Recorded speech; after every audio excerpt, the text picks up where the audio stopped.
पहले पढ़ो ताकि वो आपको बता दिया था ना कि उस अल-फज़्ल मुबीन के आखिर में अस्माए अर्बईनिया है, उसके बाद दुआ होगी, ठीक है ना। तो पहले रिसालतुल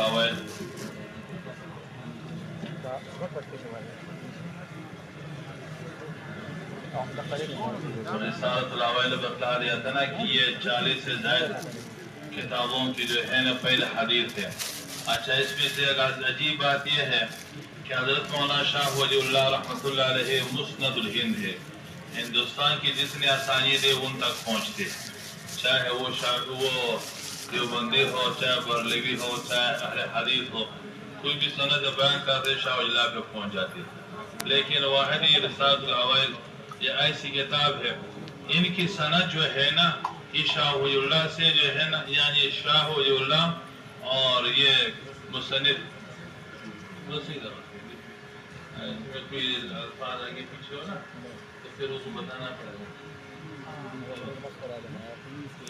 एडिशन है ना, वो एडिशन अलग। अच्छा, ये छोटा होगा, दोनों एडिशन अलग, ये नहीं दे देगा, छोटो काफी दे रहा हूँ। कोई गलती होती है ना, उसकी गलती आपको बतानी पड़ेगी, ये सही है।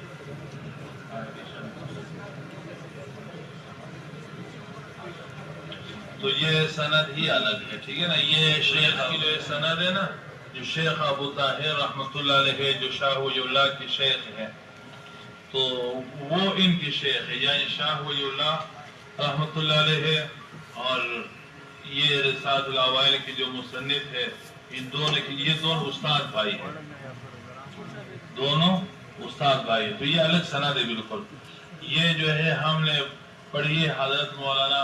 शेख अब्दुल हक आज़मी साहब से, उन्होंने जो है पढ़ी मौलाना शेख हबीबुर रहमान आज़मी साहब। फिर उनके बाद वाली सनद जो है वो देख लेना शाह भी किताब तक। इसको शुरू करते जी, बिस्मिल्लाहिर्रहमानिर्रहीम। बिस्मिल्लाहिर्रहमानिर्रहीम। अल्हम्दुलिल्लाहि الذي خص هذه الأمة المحمدية بعلوم الإسلام وجعل علماء مرجعا للعباد والعباد وحفظة للشريعة المطهرة من أهل الزيغ والعناد ونواه إلى حفظة ونقاد وجعل سندهم متصلا للتعبير ثم إلى الصحابة المكرمين ثم إلى سيد الخلائق أجمعين فتلقى عن جبريل من رب العالمين صلى الله عليه وعلى سائر النبيين وآلهم وصحبهم أجمعين. أما بعد فيقول عبد البقيع لله محمد سيد ابن المرحوم الشيخ محمد ثم الكرم مني من الحسنى حسن الزني وهو على مني أن أسمع شيء من أوائل كتب الحديث المشهورة فأجبته لذلك وإنما كن أهل لذلك لكني وجدت تعريفا لبعض الأعلام فيه طول تحسين المرامي فأجبت أن أركز بما ذكر فيه أول حديث من كل تعريف ستره تاركا لباقية رغما للاختصار وليقرأ بمجلس واحد لأهل الاستبصار فأقول مستعينا بالملك الطياني إنه سمعت بعض أوائل تلك الكتب على مولانا الشهير في ذلك الشأن الشيخ محمد أبي طاهر بن علامة الشيخ إبراهيم المدني ثم الكردي في سنة 1444 وكتب الإجازة بخطه الشريف المبارك وحال التفسير على سبب شيوخه رضي الله عنهم وسمعت بعض تلك الكتب كاملا وبعض بعضها من الشيخ المفيد مولانا الشيخ عيد بن المرحوم علي الأزهري المجلسي شافعي عن شيخ خاتمة المحدثين وبله الله إلى من مولانا الشيخ عبد الله بن سالم المكي ثم البصري وكان السماء منه تارة قراءة بين يديه من سنة 1127 إلى سنة 1133 لكن بعض الكتب التي سنذكر لم أسمعها منه ولم أقرأها عليه إلا أنها دخلت بعموم إجازته وكأن من جملة ما سمعت عليه لصعبت بأسماء الصحابة للحافظ بن الحجر الأسقلاني وإتقان في علوم القرآن للإمام الحافظ السيوطي وشرح الأربعين للشيخ بن الحجر الحيثمي وبعض الجامع الصغير للسيوطي وشيخ أيضا المذكور أيضا يروي المشايخ أجلاء غيره كالشرنبلاني الشافعي والزرقاني المالكي والشيخ محمد البكري المقري بسنده متصل إلى شيخ الإسلام زكريا الأنصاري بسنده كما في سنده رضي الله تعالى عنه وممن أجازني إجازة عامة بجميع مرويات السيد الشيخ أحمد النقلي بسنده المعروف في سبته فأقول بذلك السند المتصل المعروف بسبته المعروف إلى أبي الوقت ثم إلى الإمام أبي عبد الله محمد بن إسماعيل بن إبراهيم بن ابراهيم بن المغيرة بن الاحنف الجوفي ولهم البخاري رحمة الله قال بسم الله الرحمن الرحيم وصلى الله على سيدنا محمد وعلى اله وصحبه وسلم. كيف كان بدء الوحي الى رسول الله صلى الله عليه وسلم قال الله جل ذكره انا اوحينا اليك ما اوحينا الى نوح والنبيين من بعده. وبه قال اخبرنا ابو الوقت عبد الله بن عيسى بن شعيب بن اسحاق السجدي الصوفي الهربي قراءة عليه ونحن نسمع ببغداد في اخر سنة 2 واول سنة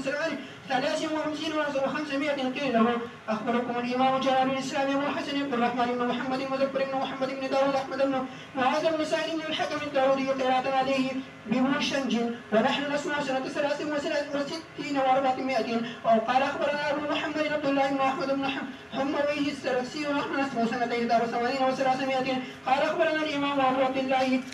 محمد بن يوسف بن نطر بن صالح بن بشر بن ابراهيم البخاري الفربري بفرق سنة 16 و300. قال اخبرنا الامام ابو عبد الله محمد بن اسماعيل ابراهيم المغيرة بن الاحنف الجوفي مالهم البخاري رحمة الله مرتين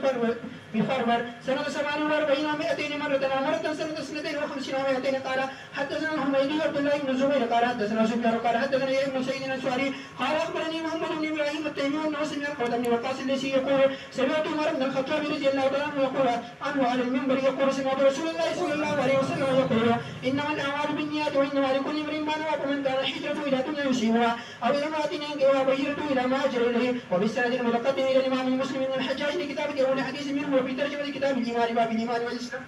والإحسان قال حدثني أبو سيمة زهير بن حرب قال حدثني وكيع بن أحمس عن عبد الله بن مرية يحيى بن يامرها قال حدثنا عبد الله بن ناصر الأنبري قال وهذا حديث قال حدثنا أبي قال حدثنا كهمس عن ابن مرية يحيى بن يامرها قال كان أول من قال في القدر بالبصرة معبد الجهني قال فقال وحميد بن عبد الرحمن الحميري حاجبين أو معتمرين فقلنا له لكن أحد من أصحاب رسول الله صلى الله عليه وسلم فسألناه أما يقول هؤلاء في القدر فافتقر عبد الله بن عمر بن الخطاب رضي الله عنه داخل المسجد فاتنبته انا وصاحبي يهدر عن يمينه والاخر عن شماله فظننت ان صاحبي سيكره الكلام اليه فقلت يا ابا عبد الرحمن انه قد ظهر قبلنا ناس يقرؤون القران ويتكفرون علينا وتركت وذكرت من شانهم وانهم يزعمون ان الله قد ولى امرهم بالبقاء اذا لقيت ولا تبخرون اني بريء منه وانهم براء مني والذي يحلو به عبد الله بن عمر لولا لاحدهم مثل احد ذهبا فانفقه ما قبل الله منه حتى يؤمن بالقدر. وفي روايه كله خير وشر. ثم قال حدثني ابي عمر بن الخطاب رضي الله عنه قال بينما نحن عند رسول الله صلى الله عليه وسلم وسالم استولى علينا رجل شديد سواد البياض بياض الثياب شديد سواد الشعر لا يرى عليه اثر السفر ولا يعرف منا احد الحديث. وبالسند المتقدم الى الامام الحجة بداود سليمان بن هاشم السجستاني رضي الله عنه لسننه اول حديث منه في ترجمه كتاب الطهارة باب التخلي ان قضاء الحديث قال حدثنا عبد الله بن مسلمة بن قانب قال حدثنا عبد العزيز يعني بن محمد بن عمرو عن ابي سلمة بن مغيرة بن شعبة رضي الله عنه عن النبي صلى الله عليه وسلم قال اذا ذهب المذهب اذهب. وبالسند المتقدم الى الامام الحجة ابي عيسى محمد بن عيسى بن سلوة الترمذي رضي الله عنه بقراءة سننه المسمى بالجامع والذي باب الطهارة عن رسول الله صلى الله عليه وسلم باب ما جاء لا تقبل صلاة بغير طهور. قال حدثنا قتيبة بن سعيد قال حدثنا ابو عوان عن سماك بن هرمحة قال حدثنا عمار قال حدثنا وكيع بن اسرائيل عن سماك عن مصعب بن سعد عن ابن عمر رضي الله عنه عن النبي صلى الله عليه وسلم قال لا تقبل صلاة بغير طهور ولا صلاة من غلول. وبالسند المتقدم الى الامام الحافظ الناقد ابي عبد الرحمن احمد بن شعيب علي النسائي رضي الله عنه بقراءة سننه المسمى بالمشتبه قال اول كتاب الطهارة تعويل قول الله تعالى اذا كنتم الى الصلاة فاغسلوا وجوهكم وايديكم الى المرافق. قال اخبرنا قتيبة بن سعيد قال حدثنا سفيان عن الزهري عن ابي سلمة عن ابي هريرة رضي الله تعالى عنه ان النبي صلى الله عليه وسلم قال اذا استيقظ احدكم من نومه فلا يغمس يده في وجوهه حتى يغسلها ثلاثا فان احدكم لا يدري اين باتت يده. وبالسند المتقدم الى الامام الحجة ابي عبد الله محمد بن يزيد بن ماجد القزويني وهو اتباع سنة رسول الله صلى الله عليه وسلم. قال حدثنا ابو بكر بن ابي شيبة قال حدثنا شريك بن الأعمش عن ابي صالح عن ابي هريرة رضي الله تعالى عنه قال قال رسول الله صلى الله عليه وسلم ما امرتكم به فخذوه وما نهيتكم عنه فانتهوا. وبالسند المتقدم الى الامام الحجة ابي عبد الله محمد بن عبد الرحمن الدارمي السمرقندي لكتابه المسلم الذي اوله وهو ما كان عليه الناس قبل مبعث النبي صلى الله عليه وسلم من الجن والزلات. قال اخبرنا محمد بن يوسف وسفيان عن الاعمش عن ابي وائل عن عبد الله رضي الله عنه قال رجل يا رسول الله يؤاخذ الرجل بما عمل في الجاهليه؟ قال من احسن بالاسلام لم يؤاخذ بما كان عمله في الجاهليه ومن اساء بالاسلام اخذ بالاول والاخر. وبالسند المتقدم الى الامام الحجه القدوه في كل شان مالك بن انس المطلعي الذي اتفق على تصحيح كل زمان اوله وقوت الصلاه. في روايه يحيى المالك بن انس بن شهاب ان على الذي ذكر صلاته يوما فدخل عليه عروه بن الزبير فاخبره ان المغيرة بن شعبة اخر صلاته وهو في الكوفه فدخل عليه ابو مسعود الانصاري عليه رضي الله تعالى عنه فقال ما هذا يا مغيرة أليس قد علمت أن جبريل نزل وصلى رسول الله صلى الله عليه وسلم ثم صلى رسول الله صلى الله عليه وسلم ثم صلى رسول الله صلى الله عليه وسلم ثم صلى رسول الله صلى الله عليه وسلم ثم صلى رسول الله صلى الله عليه وسلم ثم قال بهذا أمرت. فقال عمر بن عبد العزيز أعلم ما تحدث به يا عروة أن جبريل هو الذي أقام النبي صلى الله عليه وسلم وقت صلاته. قال عروة كذلك كان بشير بن أبي مسعود الأنصاري يحدثنا به. قال عروة لقد حدثتني عائشة زوج النبي صلى الله عليه وسلم أن رسول الله صلى الله عليه وسلم كان يصلي العصر والشمس في هجرتها قبل أن تزرع. وبالسند المتقدم إلى الإمام الحجة همام صاحب أبي حنيفة محمد بن الحسن المطهري عن الإمام مالك وغيره بسم الله الرحمن الرحيم وصلى الله على سيدنا محمد وعلى آله وصحبه وسلم. لا نقول الصلاة. قال محمد بن أحمد قال أخبرنا مالك بن يزيد أن يزيد بن زياد مولى بني هاشم بن عبد الله بن رافع مولى بن سلمة رضي الله عنهما أنه سأله عن وقت الصلاة فقال أبو هريرة أنا أخبرك صلي الظهر إذا كان ظلك مثل العصر إذا كان ظلك مثلك والمغرب إذا غربت الشمس والعشاء ما بينك وبين ثلث الليل فإذا نمت إلى نصف الليل فلا نامت عيناك وصلي الصبح بغرسين. وبالسند المتقدم متصل إلى أبي حنيفة الإمام الأعظم والحبر المقدم لمسانيد 15 المتعددة بحسب جامعية أبو مسلم رواه عنه عبد الله الأستاذ. وآخر وأنا طلحة بن محمد بن جابر الشاهد الأدنى والثالث بجمع محمد بن مزبر وأبو جمع بن نعيم الأسبهي وخامس بجمع محمد بن عبد الباقي بن محمد الأنصاري والسادس بجمع عبد الله بن عتيق الجرجاني والسابع بجمع الحسن بن زياد اللهري وسابع بجمع عمر بن الحسن الأشناني وتاسع بجمع أبي بكر القلائي وعاشر بجمع محمد بن حسين بن محمد بن حسن البلخي وهذه وشرع بجمع أبي يوسف يسمي نسخة أبي يوسف الثاني عشر والثالث عشر بجمع الإمام محمد بن الشيباني يحضرها ونظمه عن التابعين فلهذا سمي الأسى. ورابع عشر بجمع ابنه حماد عنه عن والده أبي حنيفة. وخامس عشرة بجمع أبي القاسم السعدي وجميعها جمعها في كتاب واحد محمد بن محمود العربي محتلا الخوارزمي الخوارزمي وغير مرتبطا لها على ترتيب باب الفقه من باب الطهارة إلى باب الوارث لكنه قدم على هذه الباب بما يتعلق بالإيمان فصار هذا الباب هو المسانيد لكنه جعل كالمقدمة بابين الأول بذكر الشيء من الفضائل وأجاد فيه والثاني بذكر أسانيد هذا الجامع وطرق الموصول إلى جامعه وقد استوفى شر الكتاب فصار الجامع للمسائل وبسر أشار كتاب أولها الباب الثالث بما يتعلق بالإيمان ويشمل أربعة فصول. الفصل الأول بالتحريص على الحسنات والتهجير عن السيئات. الثاني بالإيمان والتصديق والتعزيز بأخلاق النبي صلى الله عليه وسلم وأصحابه الرابع بالفضائل. الفصل الأول قال أبو حنيفة رضي الله تعالى عنه بالله بن أنيس رضي الله عنه عن مصداق رسول الله صلى الله عليه وسلم أنه قال حبك الشيء يعمي ويسم ثم ورده من طريق آخر مرفوع إلى النبي صلى الله عليه وسلم. وبسند المتقدم إلى الإمام الجليل المطلبين نبين محمد بن إدريس الشافعي المسندي من رواية الربيع بن سليمان الرازي أوله بجمع أبي العباس وأحمد بن محمد بن يعقوب على سمى كتاب الطهارة. قال أخبرنا مالك بن أنس صوبان بن سليمان بن سيد بن سلمة رجل من آل بن أزرق أن المغيرة بن مرة وهو من بني عبد الدار قال أخبره أنه سمع أبا هريرة رضي الله عنه يقول سأل رجل رسول الله صلى الله عليه وسلم وقال يا رسول الله إنا نركب البحر ونحمل معنا القليل من الماء فإن توزأنا به عطشنا فنتوزأ بماء البحر. فقال رسول الله صلى الله عليه وسلم والطهور ماؤه والأحل ميتته. وبالسند إليه في سننه في رواية إسماعيل بن يحيى المزني قال حدثنا الشافعي قال حدثنا سفيان بن الزهري قال سمعت أنس بن مالك يقول قال رسول الله صلى الله عليه وسلم إذا حضر العشاء وقيمت الصلاة فابدأوا بالعشاء. وبالسند المتقدم إلى الإمام أحمد ولزاهد المجد المسلمي في رواية ولده عبد الله عن مسند أبي بكر الصديق عبد الله الملقب بعتيق رضي الله تعالى عنه قال عبد الله بن أحمد بن محمد بن حنبل قال حدثني أبي أحمد محمد بن حنبل بن هلال بن اسد من كتابه قال حدثنا عبد الله بن نمير قال انا اسماعيل يعني بن ابي خالد القيسي قال قام ابو بكر رضي الله تعالى محمد الله واصنع ثم قال يا ايها الناس انكم تقرؤون هذه الايه يا ايها الذين امنوا عليكم انفسكم لا يزوركم من ضل الذي اهتديتم وانا سمعنا رسول الله صلى الله عليه وسلم يقول ان الناس اذا راوا المنكر فلم يغيروه اوشك ان يعمهم الله بعقابه. وبالسند المتقدم للامام الهمام محمد بن الحسن الشيباني لكتابه المسمى برسائل بسم الله الرحمن الرحيم باب نزول محمد بن الحسن قال اخبرنا ابو حنيفه عن عبادنا ابراهيم عن الاسود بن يزيد عن عمر بن الخطاب رضي الله تعالى عنه انه توزع فغسل يديه مسنا وتمسمع واستنشق مسنا وغسل ذراعيه مسنا مقبلا ومدبرا ومسح راسه. इसके अंदर थोड़ी सी है ना किताबत की गलती है, ठीक है ना. वगसला ज़राइह खत्म हो गया ना. आगे वमसह रासहु मुक़बिलन व मुदबिरन, ठीक है ना जी. चलो. ومسح راسه مسنا وغسل رجليه مسنا. وبالسند المتقدم الى ابي الحسن علي بن محمد عمر بن عبد احمد الدارقطني بسننه كتاب الطاهر قال حدثنا حسين بن اسماعيل قال حدثنا يعقوب بن ابراهيم الدورقي قال حدثنا ابو شعلها قال وحدثنا محمد بن علي بن العلاء قال حدثنا ابو عبيده بن ابي الصبر قال حدثنا ابو سعد قال وحدثنا ابو عبد الله بن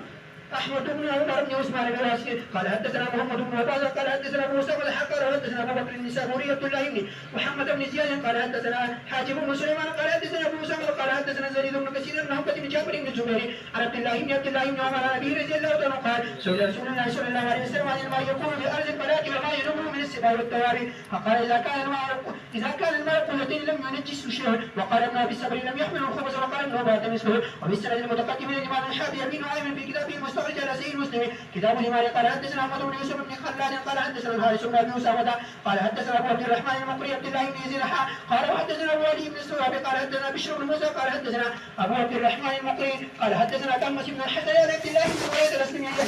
ان يحيى بن عمر القرشي قال كان اول من قال في القدر ما بدل الجهني بالمسجد فانطلقت انا وحميد بن عبد الرحمن الحميري وحجاج فلما قلنا قلنا لو لقينا بعض اصحاب النبي صلى الله عليه وسلم فسالنا وما يقول هؤلاء القوم في القدر فلما دخلنا المسجد اذا نحن بعبد الله بن عمر رضي الله عنه واتيناه فسلمنا عليه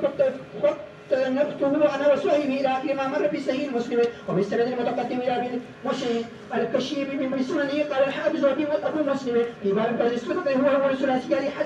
قال حدثنا عمرو بن محمد بن عثمان قال حدثنا عبد الله بن نافع الانصاري انه اخبره عن جابر بن عبد الله رضي الله تعالى عنهما ان رسول الله صلى الله عليه وسلم قال من احيا الميتة فله منها اجر وما قلت الافيض منها فهو له الصدقه. وبالسند المتقدم الى الحافظ الكبير سيد بن منصور بسنن باب الازاري وهو سننه حدثنا قال حدثنا بشير قال حدثنا حسين بن عبد الرحمن قال اخبرنا عبد الرحمن بن ابي ليلى ان رسول الله صلى الله عليه وسلم اهتم للصلاه كيف يجمع الناس عنها فقال لقد هممت ان ابعث رجلا فيقول كل واحد منهما على أتم من أتوام المدينة فيؤدي كل رجل منهم من يديه فلم يعجبني ذلك فذكر الناقوسة ولم يعجبك ذلك فانصرف عبد الله بن زيد مهتما له رسول الله صلى الله عليه وسلم مهتما لهم رسول الله, ठीक है ना. مهتما لهم क्या है, मुझे नजर तो नहीं आ रहा. مهتما لهم رسول الله صلى الله عليه وسلم قول الحسن في منامه فلما اصبح فقال يا رسول الله رايت رجلا على سب المسجد الذي ثوبان يدخلان ينادي بالاذان فزعم انه اذن وسنا على اذان كله ثم قال قاتل ثم قال فقال مثل قول له فلما بلغ حي على الصلاه قال قد قامت الصلاه والله اكبر الله اكبر لا اله الا الله. فقال عمر بن الخطاب فقال يا رسول الله وانا قد اتوب بي الليله مثل الذي اتوب به فقال ما منعك ان تخبرنا فقال سبقني عبد الله بن زيد فاستحييت فواجب بذلك المسلمون فكان سنة بعد وامر بذلك الفازرة. وبالسند المتقدم من ابي شيبه بمسند به وهو ابو بكر عبد الله بن محمد بن ابي شيبه كتاب الطهارة ما يقول الرجل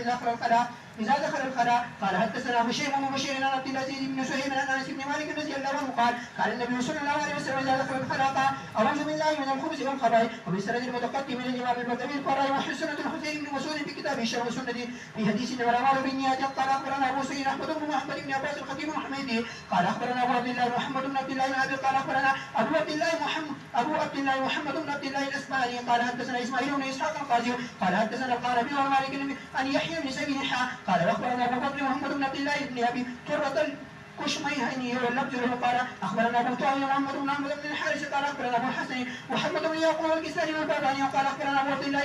أبو عبد الرحمن عبد الله بن محمود قال أخبرنا أبو إسحاق إبراهيم بن عبد الله الخلال قال أخبرنا عبد الله بن المبارك عن يحيى بن سعيد محمد بن إبراهيم التيمي عن علقمة بن وقاص الليثي عمر بن الخطاب رضي الله تعالى عنه قال رسول الله صلى الله عليه وسلم إنما الأعمال بالنيات وإنما لكل امرئ ما نوى ومن كان هجرته إلى الله ورسوله وهجرته إلى الله ورسوله ومن كانت هجرته إلى دنيا يصيبها عن امرأة ينكحها وهجرته إلى ما هاجر إليه وبالسند المتقدم إليه في المسابير عن أبي هريرة رضي الله تعالى عنه أن رسول الله صلى الله عليه وسلم قال وددت أني رأينا إخواننا قالوا يا رسول الله ألسنا إخوانك قال بل أنتم أصحابه وإخواننا الذين يأتون بعض وأنا فرقهم على الحوض وبالسند المتقدم للإمام الحافظ أبي داود الطيالسي في كتابه المسمى بمسنده قال في حديث استغفار أقل صلاة ركعتين من مسند أبي بكر الصديق وهو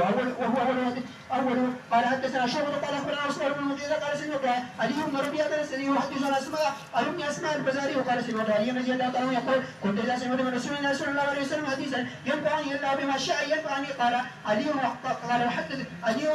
وحدثني أبو بكر وسئل أبو بكر أن رسول الله صلى الله عليه وسلم قال ما من عبد يذنب ذنبا ثم يتوضا ويصلي ركعتين ثم يستغفر الله الا غفر له ثم تلا هذه الايه والذين اذا قالوا الباشر الى اخره والايه الاخرى ومن يعمل سوءا او يظلم نفسه والايه وبالسند المتقدم الى الحافظ بن حميد بن نصر الكسي في مسند المسمى بالمتقي اول مسلم بن ابي بكر الصديق قال اخبرنا يزيد بن هارون قال اخبرنا اسماعيل بن ابي خالد عن قاسم بن ابي خالد عن ابي بكر الصديق رضي الله تعالى عنه تقرؤون هذه الايه يا ايها الذين امنوا عليكم انفسكم لا يزوركم من ذل اذا اهتديتم اني سمعت رسول الله صلى الله عليه وسلم يقول ان الناس اذا رأوا الظالم فلم ياخذوا على يديه اوشك ان يعمهم الله بعقابه وبالسند المتقدم الى الحارث ابي محمد بن ابي اسامه رحمه الله بمسنده وهو غير مرتب في مسند عبد الله بن عمر اوله حدثنا يزيد بن هارون قال حدثنا زكريا بن ابي زايد عن الشعبي عن عبد الله بن عمر رضي الله عنه قال رسول الله صلى الله عليه وسلم المسلم من سلم المسلمون من لسانه ويده والمهاجر ما نهى الله عنه وبالسند المتقدم للامام الحافظ الثقه ابي بكر البزاري رحمه الله تعالى في مسند ابي الصديق رضي الله عنه بروايه امير المؤمنين عمر بن الخطاب رضي الله تعالى عنه قال حدثنا سلمة بن شبيب قال حدثنا عبد الرزاق قال اخبرنا معمر عن الزهري عن سعد بن عمر بن الخطاب رضي الله عنه قال لما طيب حمزه من هنيس بن خزاعة السهمي وكان من اصحاب النبي صلى الله عليه وسلم قد شهد بدرا وتوفي بالمدينه قال عمر فلقيت عثمان بن عفان فعرست عليه حفصه وقلت ان شئت انكحتك حفصه بنت عمر فصمت عثمان فلم يرجع الي شيء فقال سانظر في امري فلبست ليالي ثم لقيني فقال اني لا اريد ان اتزوج بيوم هذا ثم لقيت ابا بكر فعرست عليه حفصه فقلت ان شئت انكحتك بنت عمر وصمت ابو بكر فلم إلي شيء فكنت عليه أوجد مني على عثمان ولبست ليالي ثم خطبها إلي رسول الله صلى الله عليه وسلم فأنكحته إياه فلقيني أبو بكر فقال لعلك وخدت علي حين أرست علي حفصة وما منعني إلا كنت علمت أن رسول الله صلى الله عليه وسلم قد ذكر حفصة فلم أكن أفشي سر رسول الله صلى الله عليه وسلم ولو تركها قبلتها ونكحتها وبالسند المتقدم الى ابي على الموصلي في مسند ابي بكر الصديق رضي الله عنه قال حدثنا حسن بن شبيب قال حدثنا هشام قال حدثنا قدر قال حدثنا حكيم عن نافع بن عمر عن ابي بكر الصديق رضي الله عنه قال قلت يا رسول الله ما نجاه هذا النوع الذي نحن فيه قال من شهد ان لا اله الا الله فهو له نجاة وبالسند المتقدم اليه بموجبه في اوله قال حدثنا ابن من هاري قال حدثنا يزيد بن زريع قال حدثنا عمر بن ابي حفصه عن اكرمه عن عائشه رضي الله عنها قال قلت يا رسول الله صلى الله عليه وسلم اخبرني عن ابن عمي ابن جدعان قال النبي صلى الله عليه وسلم وما كان قال قلت كان ينقل الكرم ويكرم الجار ويقري الزهد ويصدق الحديث ويبري بالذمة ويسل الرحم ويفك العاني ويطعم الطعام ويؤدي الأمانة قال هل قال يوما واحدا اللهم اني اعوذ بك من نار جهنم قلت لا وما كان يدري ما جهنم قال فلا اذا هو هذا اول يقول يموت من ياتي من دفاع الكافر بعمله وبالسند المتقدم للامام ابي عبد الرحمن عبد الله بن المبارك الهمزري المروزي في حديث القيام بالقران وفضل شريح بن الحزم وهو اول الجزء من كتاب الزهد والرقاق للحافظ المذكور قال اخبرنا يوسف الزهري قال اخبرنا سعيد بن يزيد رضي الله عنهما ان شريح الحزمي ذكر عند رسول الله صلى الله عليه وسلم فقال ذاك رجل لا يتوسل القرآن وبالسند المتقدم إلى الحافظ أبي عبد الله الحكيم الترمذي في كتابه نوازل الأصول قال رحمه الله تعالى في حديث التحسن لغة الأقرب وغيرها وهو أول الأصل أول أحد. قال حدثنا قتيبة بن سعيد عن مالك بن أنس عن سعيد بن أبي صالح عن أبي هريرة رضي الله تعالى عنه قال قال رجل يا رسول الله ما نمت البارحة قال من أي شيء؟ قال لقتني أقرب فقال أما إنك لو قلت حين أمسيت أعوذ بكلمات الله التامات كلها من شر ما خلق لم يضرك شيء إن شاء الله تعالى. وبالسند المتقدم إلى أبي القاسم الطبراني بكتاب المسمى بالدعاء أنه علمه بالأدعية الواردة عنه صلى الله عليه وسلم. أوله باب تعبير قول الله تعالى ادعوني يستجب لكم الآية. قال حدثنا عبد الله بن محمد سيد بن أبي مريم قال حدثنا محمد بن يوسف الفريابي قال حدثنا علي بن عبد العزيز قال حدثنا أبو هريرة قال حدثنا سفيان بن منصور عن زر بن عبد الله مرته به أن يسين حزرمي عن النعمان بن بشير رضي الله تعالى عنه قال رسول الله صلى الله عليه وسلم العبادة هي الدعاء ثم قرأ ادعوني الآية. وبالسند المتقدم إلى الحافظ أبي بكر أحمد بن علي الخطيب البخاري في كتابه المسمى ابتداء العلم والعمل وأوله قال أخبرنا القاضي أبو بكر أحمد بن الحسن بن أحمد القريشي بن سابر وقال حدثنا أبو العباس محمد بن يعقوب الأسلم قال حدثنا محمد بن إسحاق السواقي قال حدثنا الأسود بن عامر قال حدثنا أبو بكر بن عياش بن الله وجن سيد بن عبد الله عن ابي برزة الاسلمي رضي الله تعالى عنه قال رسول الله صلى الله عليه وسلم لا تزول قدم عبد يوم القيامة حتى يسأل عن 40 عام به ابن ابناء وعن علمه ماذا عمل به فيه وعن ماله من اين اكتسبه وفيما انفقه وعن جسمه فيما ابلى. وبالسند المتقدم للامام الحافظ يحيى بن معين المري رحمه الله واوله قال حدثنا ابن ابي مريم قال حدثنا ابن لهيعة عن ابي الاسود عن عروة بن الزبير عن المسخر بن مخرمة عن ابي رضي الله تعالى عنه قال لقد انزل رسول الله صلى الله عليه وسلم الاسلام فاسلم اهل مكة كلهم وذلك قبل ان تبرز الصلاة حتى ان كان يقوم بالسجن فيسجد المقام ويستجيب بعضهم ان يسجد من ازدهام وزيق المقام لكثرة الناس حتى قدم رؤوس قريش الوليد بن مغيرة وابو جهل وغيرهما وكانوا بالطائر في ارضهم فقالوا اتدعون دينكم ودين ابائكم فكفروا. وبالسند المتقدم للامام الحجة عبد الرزاق الصنعاني قال اخبرنا معمر عن ثابت عن انس رضي الله تعالى عنه كان شعب رسول الله صلى الله عليه وسلم الى انساب اذنيه وهو اخر مصنفه. وبالسند المتقدم للامام الحافظ ابي بكر البيهقي بسننه الصغرى كتاب الطهارة باب الطهير بماء الباري قال الله جل وعلا انزلنا من السماء ماء طهورا وقال تعالى فلم تجدوا ماء فتيمموا. قال ابو عبد الله محمد بن ادريس الشافعي ظاهر القران يدل على ان كل ما طهور ماء وحي وغيره قدر يبي عن النبي صلى الله عليه وسلم حديث يوافق ظاهر القران باسناده من لا اعرفه. ثم ذكر الحديث الذي اخبرنا به ابو عبد الله محمد بن عبد الله نابذ وابو زكريا يحيى بن ابراهيم بن محمد بن يحيى قال حدثنا ابو العباس محمد بن يعقوب قال حدثنا الربيع بن سليمان قال اخبرني الشافعي قال اخبرنا مالك قال واخبرنا ابو علي الحسين بن محمد بن محمد الامير الروزباري في كتاب السنن قال اخبرنا ابو بكر محمد بن عبد الرزاق المعروف بن داسة بالبصرة قال حدثنا ابو داوود سليمان بن راشد السجستاني قال حدثنا عبد الله بن مسلمة المالكي تمام السند مع الحديث مر في مسلم الشافعي رحمه الله. وبسند المتقدم للبيهقي في سنن الكبرى المجزأ ب100 جزء وجزئين في باب عيلة ام الولد اذا توفي عنها سيدها وهو اخر سنن اخبرنا ابو عبد الله قال اخبرنا ابو الوليد قال حدثنا محمد بن عبد بن زهير قال حدثنا عبد الله بن هاشم عن وكيل عن مسعر وسفيان بن الكريم عن مجاهد قال عدتها 3 أشهر انتهى ما في سنن البيهقي لكن يقول محمد سعيد سنبل يعلم ان البيهقي في سننه حاول ذكر ما يدل الشافعي ما ذهب اليه وعند الشافعي من غير اختلاف انه من ولد اذا مات سيدها انا تستبرأ بحيث ولا يسمى عيدا فانه اراد اذا توفي سيدها ثم تزوج ثم طلق زوجا تعتد حينئذ ب3 أشهر لانها صارت حرة بموت سيدها. الحديث يدل ظاهر لمذهب ابي حنيفة رحمه الله. وبالسند المتقدم الى ابي بكر احمد بن حسين البيهقي بدلائل النبوه قال اخبرنا ابو عبد الله هابي قال حدثنا ابو العباس محمد بن يعقوب قال حدثنا العباس بن محمد الدوري قال حدثنا ابو بكر احمد بن حسين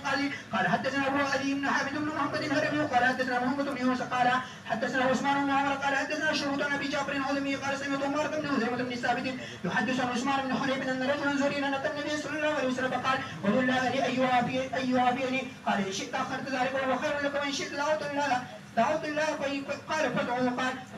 فامره ان يتوزع فيحسن الوضوء فامره ان يتوزع فيحسن الوضوء ويصلي ركعتين ويدعو بهذا الدعاء اللهم اني اسالك واتوجه اليك بنبيك محمد صلى الله عليه وسلم نبي الرحمه يا محمد اني اتوجه بك الى ربي في حاجتي فتقضي لي اللهم شفعه فيها. زاد محمد بن يوسف بروايته فقال وقال الصلاة. وبالسند المتقدم الى ابي عوانة بن مستخرج على سيد مسلم قال رحمه الله تعالى قال حدثنا علي بن هارون وزكريا بن يحيى بن اسد والسلام بن ابي بكر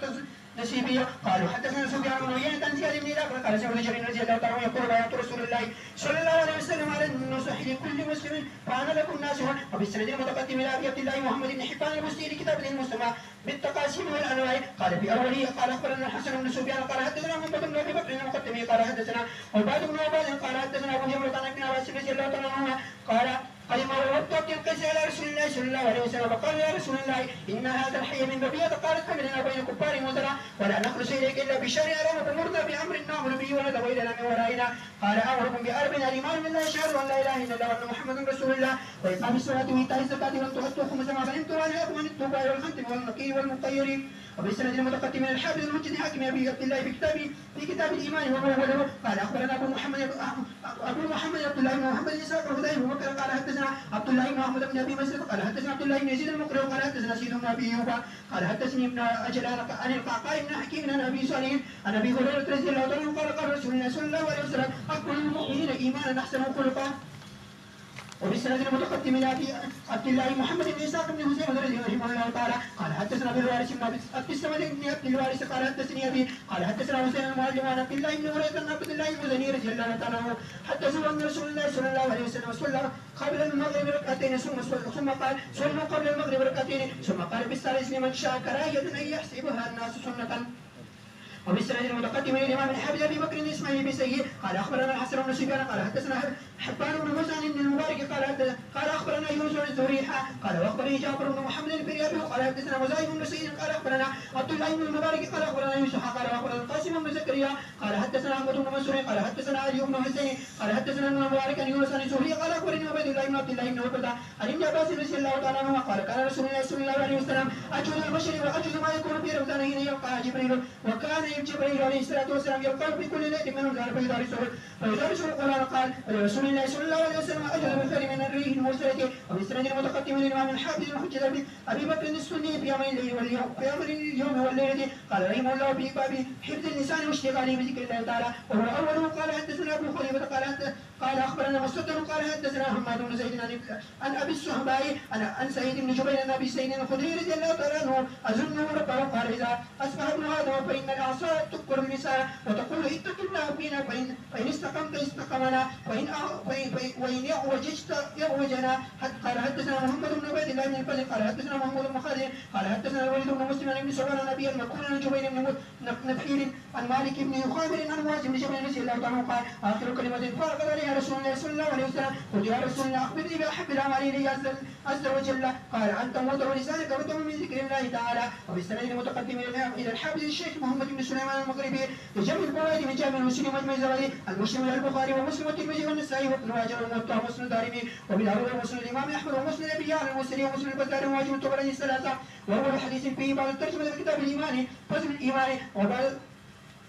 وبعد بن الصامت رضي الله عنه قال قال رسول الله صلى الله عليه وسلم ما شهد ان لا اله الا الله وحده لا شريك له وان محمدا عبده ورسوله وان عيسى عبد الله ورسوله وكلمته القائل امر وروح منه والجنه حق ونار حق ويدخل الله الجنه على ما كان من العمل. وفي روايه ادخله الله من ابواب الجنه الثمانيه ايها شاء للشيخين وللترمذي من شهد ان لا اله الا الله وان محمدا رسول الله حرم الله عليه النار. لكن تلقيته اجازه وسماعا من سيدي السيد عمر بن احمد بن القيم من الشيخ عبد الله بن سالم البصري